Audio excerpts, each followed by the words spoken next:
Sunday School teacher, I'm glad that you have joined us for our time of study and preparation. We are still in our series looking at 2 Samuel, the life of David, his 40-year rule and reign.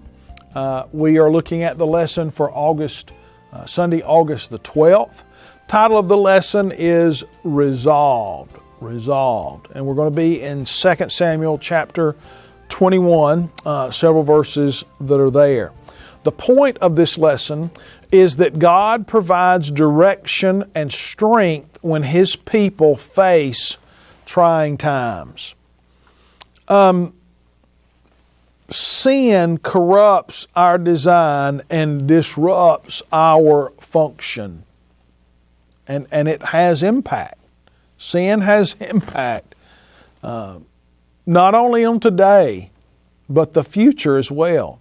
Life's difficulties can also overwhelm us and hinder us from fulfilling our God-given purpose.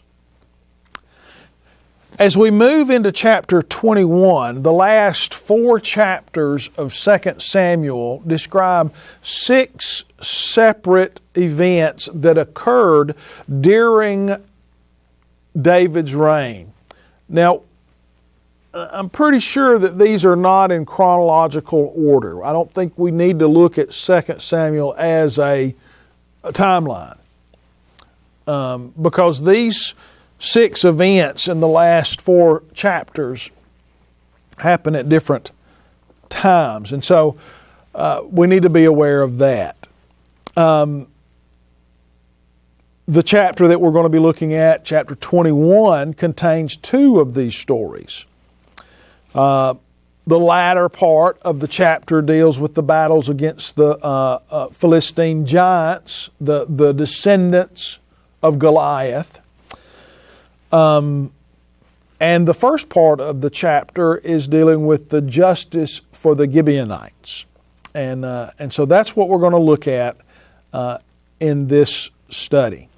In chapter 21, the first 3 verses, we see the cause. So let's look at those. During David's reign, there was a famine for 3 successive years. So David inquired of the Lord, and the Lord answered, "It is due to Saul and his bloody family, because he killed the Gibeonites." The Gibeonites were not Israelites, but rather a remnant of the Amorites. The Israelites had taken an oath concerning them, but Saul tried to kill them in his zeal for the Israelites and for Judah. So David summoned the Gibeonites and spoke with them. He asked the Gibeonites, "What should I do for you? How can I make atonement?" And atonement, the word there is very key. "So that you will bring a blessing on the Lord's inheritance." So we begin by hearing that there is drought and famine, and that part of that culture, we don't live in an agrarian culture as we once did. The Israelites were an agrarian, a farming culture, and so the rise and fall of kingdom depended upon how well the crops did. Well, 1 or 2 years could be seen as normal for a drought. It's just the way, it's a cyclical nature. But 3 years in a row seemed to imply that God was doing something. And so that got David's attention. 3 years of drought. And so he inquired of the Lord, what in the world is going on? And we know that the shortage of food and other resources generated extensive distress and hardship on the people. 3 years of drought and famine would not be easy for a culture to endure.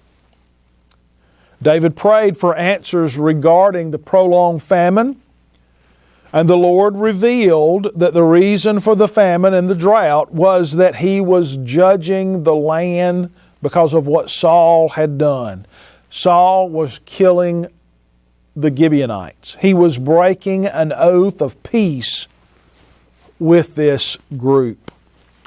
Now, we know that the Gibeonites were already living in the land of Canaan when the Israelites entered the promised land from their exodus from Egypt. They were already there. They were a remnant from the Amorites.